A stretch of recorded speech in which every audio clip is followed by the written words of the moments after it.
Hey guys, SeanB, and today I want to share with you guys some RTA tips and tricks after I've been playing on many Twitch subscriber accounts from like G2, G3 to like Fighter 2 to Conqueror 1, 2, 3.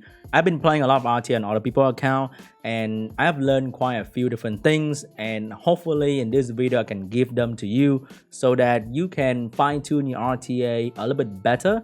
This is not like a beginner guide or anything, but this is more for people who are trying to progress in RTA, fine-tune their account and their team a little bit more, so potentially you guys can push to a higher rank this rushing week that is going to happen, and RTA is going to close very soon. So the first thing that I learned from playing in especially Conqueror account is the speed tuning that you guys have are not very tight.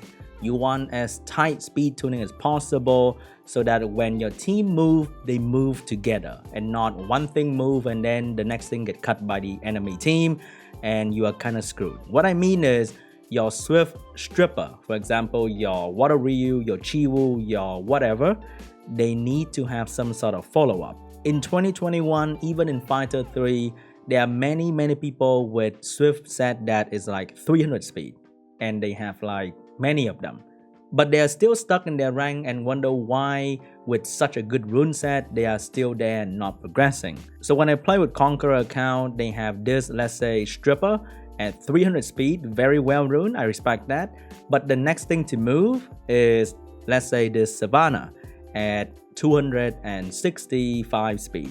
So the moment this whatever you move, the enemy Chiwu or Ciara or Ganymede take a turn, and suddenly your team doesn't function like how you want it to be anymore. When I play in higher rank account, I can see the speed tuning of the stripper and the follow-up unit is much tighter. For example, this Ganymede is around 289, 290 speed, and my other stripper at 300 or 310. So when they strip, my Ganymede will have a much higher chance to move. But because my Ganymede has such a high base speed, if I give him like 5 more speed and with 24% speed lead, my Ganymede will move in front of Joe Gun even. So either you go and do some calculation with your speed tower, or you just lose a game and realize that your unit might be a little bit too fast. So instead of focusing your runes on one unit and making it the fastest man in the east, divide the rune a little bit, maybe slow the stripper down a little bit and boost the follow-up unit a little bit so that when one move, the other will. For bruiser player, I also noticed, let's say, the Molong can be a little bit too fast compared to the healer or the shielder. So your Molong take a turn and do damage without a shield, your Molong might die after that. So you have to take note of those small speed tuning that you can make better. So let's say you are running a Juno in a bruiser setup, you want your Juno to at least be faster than the Ciara or the Bison or the Rika or the Poseidon that you are trying to run, so that the Juno, if the Juno move, then there will be follow-up after the Juno. A lot of people pick Juno and then some sort of control unit, but they forgot that the Juno doesn't move first and the Juno will strip for pretty much nothing to follow up. So that's not going to work. So speed tuning is quite important. Your team should move as a whole. There should be a plan and they move together. Not just one guy 300 speed, the next guy 250, and the enemy just cut in between and you lose. A legendary player named Barian said this: build a team, not unit. But then what happens if you only have one Swift set? Only one. So you have no follow-up. Then Sean, what do, right? You only have one Swift set and you only have Violent Rune at 250, 260 speed at best. Because you never farm giants, you only farm dragons till the end of times. I understand that. I feel the same way. Don't try to make like a super fast stripper with no follow-up. Put the Swift rune on something like Asher, so that when you find, let's say, a cleaver, then you can pick Asher to potentially contest speed, boost your team attack bar. With attack bar boost, the speed tuning condition become a little bit less, but still you need to be speed tuned to move after the Asher boost. But you can put it on Asher so that when you find, let's say, a Lucian cleaver, you can pick your speed lead and Asher to force him to ban the Asher. If he let the Asher through, you outspeed and win. If he ban the Asher, you can have some other counter pick like a Leo, or maybe unit that can buff shield like a Wusa. So if you only have one rune set, maybe put it on an Escher. Okay? Tip number 2, artifact. This is quite hard, I gotta say. A lot of accounts I've played on have decent rune. They can replicate the team that I do, or the team that they see, or the Guardian player do, but the team just doesn't work and I don't understand why. It is mostly due to the fact that their artifacts are not very good. So their CC unit just doesn't do damage, they don't have enough accuracy, or they just don't tank really well. One of the examples will be Juno. So they build Juno, but the Juno just doesn't solo like how they see on replay or YouTube clips, because the Juno doesn't do damage. So farming artifact that has additional damage will allow your CC unit to do way more damage than they should be, and that will improve your team win rate by quite a fair bit. Or maybe you are building a control unit and you are lacking in accuracy, and resistant build is getting more and more popular nowadays for bruiser player.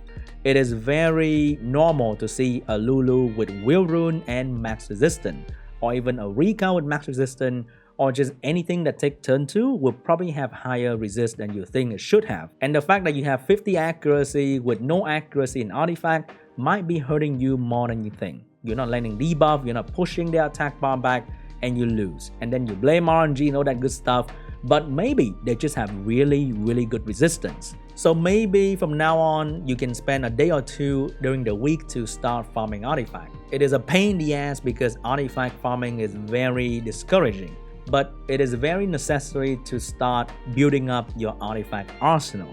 At least on your core unit, need to have some sort of relevant artifact for them to work well. But Sean, I have to farm runes, my rune also suck. I understand, I have this same problem too. Not all my units have good artifact. Maybe I have the good one on Ciara and the decent one on Juno, and that's about it. I don't have good artifact on everything. My artifact game is still kind of weak. I still have to farm so much more, and I fully understand that it sucks so bad to farm artifact. But after getting more accuracy in my unit, doing more damage with additional damage artifact, I'm doing better as a turn 1 player. And if you're going in as a turn 2 player, you need damage reduction from certain unit like wind unit or fire unit, because they are very popular damage dealer like Okeanos or Molong.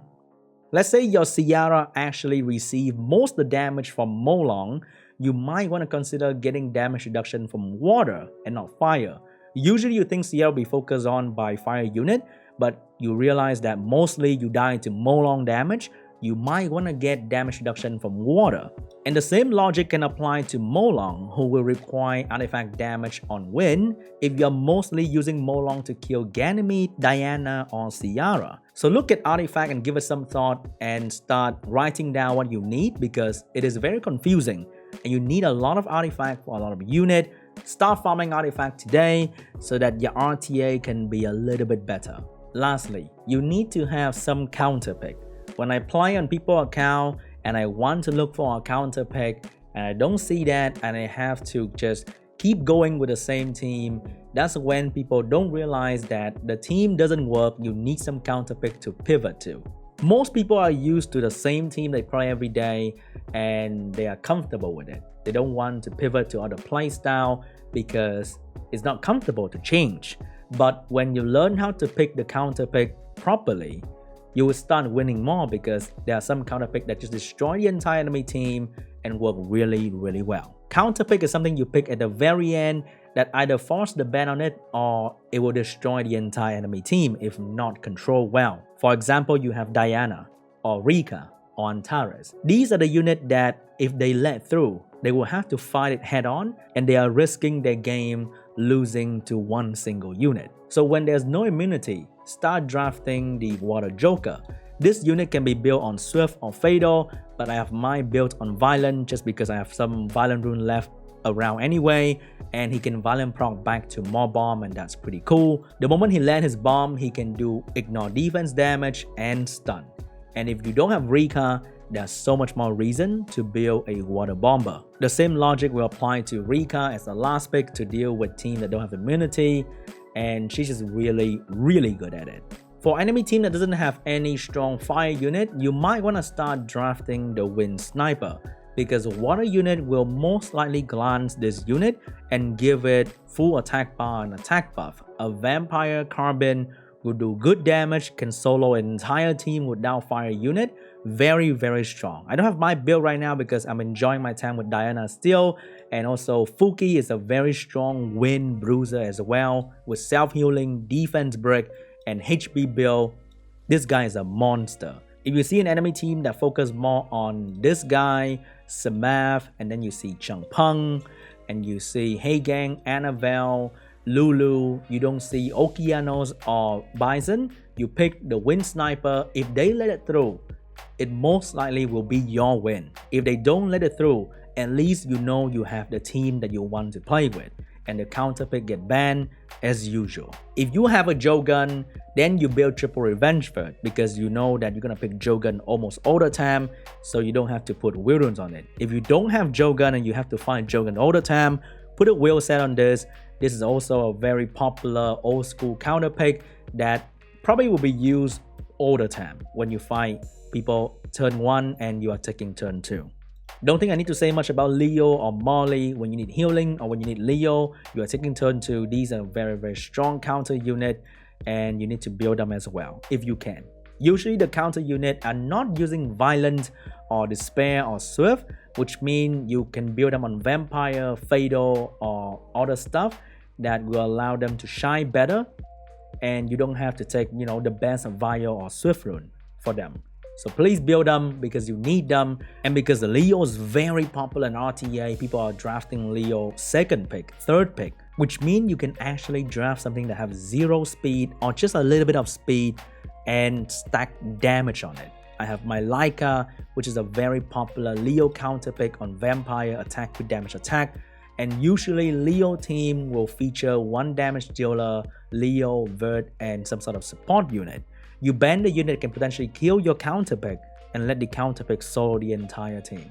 If you don't have Leica, try out Fire Panda. He can defense break, cleanse the entire team, and he can do some decent damage and can put glancing on the Vert as well. So pandas are pretty good. Abilio can be pretty good as a healer as well. Very, very annoying unit.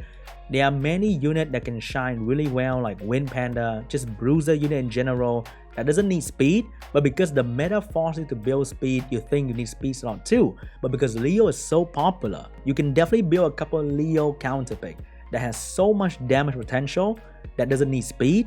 Like, you know, you can even have like a super tanky Odin. You can have some crazy Brandia or Perna. Those are very, very strong units that can be built without speed to unleash their full potential. So counter pick is very important.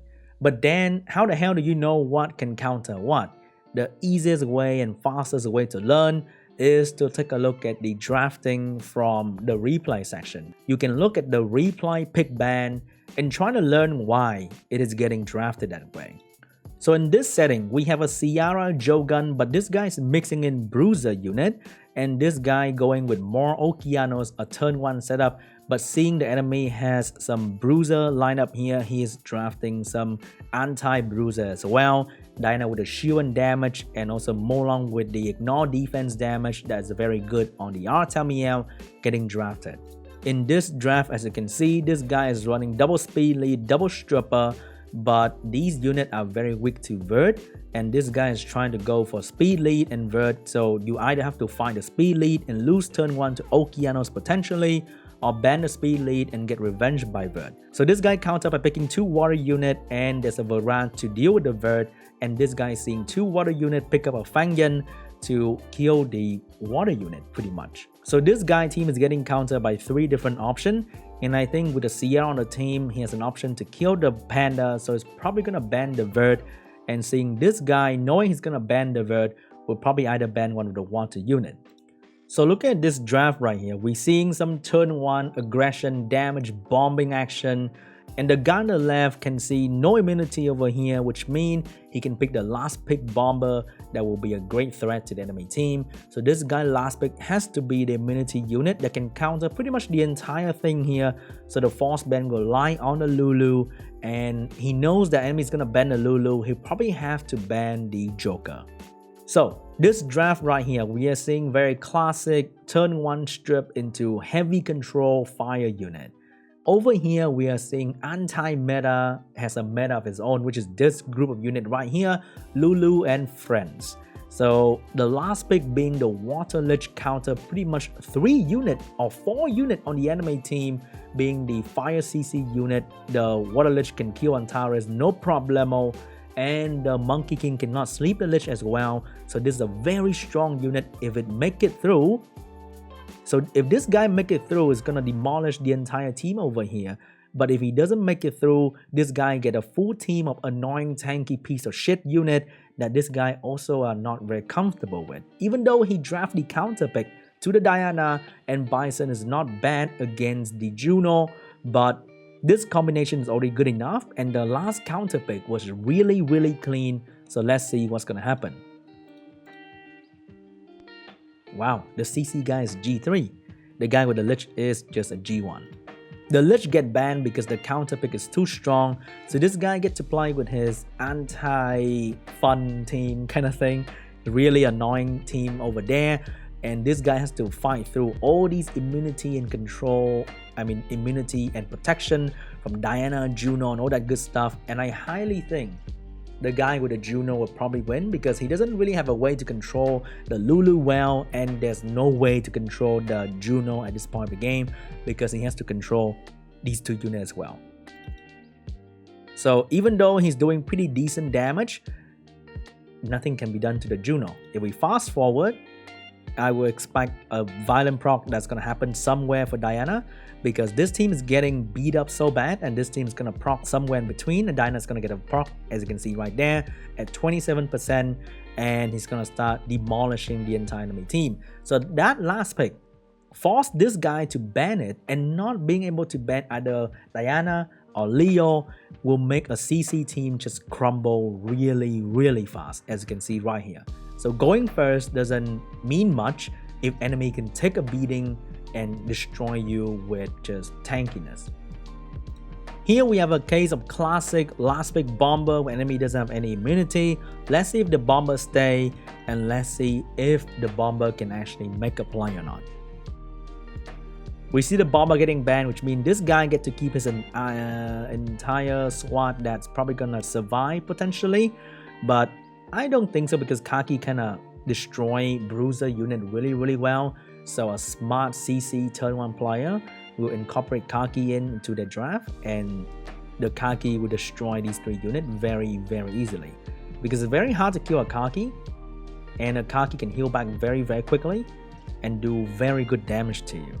So right now the Antares is actually killing the game, because ultimately this team has no stun, which means the Antares is going to be free to move for a long time. So the moment Juno take down Kaki, potentially, this guy might win. He went for the AoE, wolfed it, get the stun on the Ciara, and win the game. Wow, the Juno carry.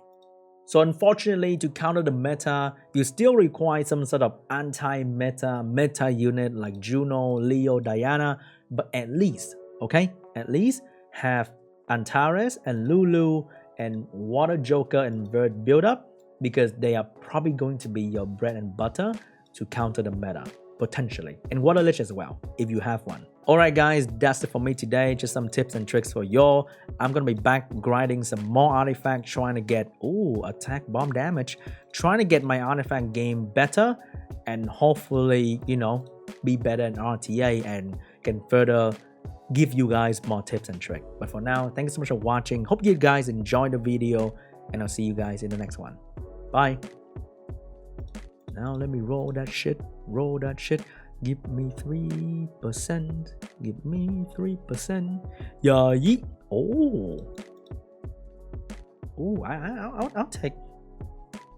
I'll take a 10%. Come on. Blue artifact game is actually strong today. Please. Come on. I need it. I have a 10% one. God damn it, it's the trash. Alright, let's keep farming.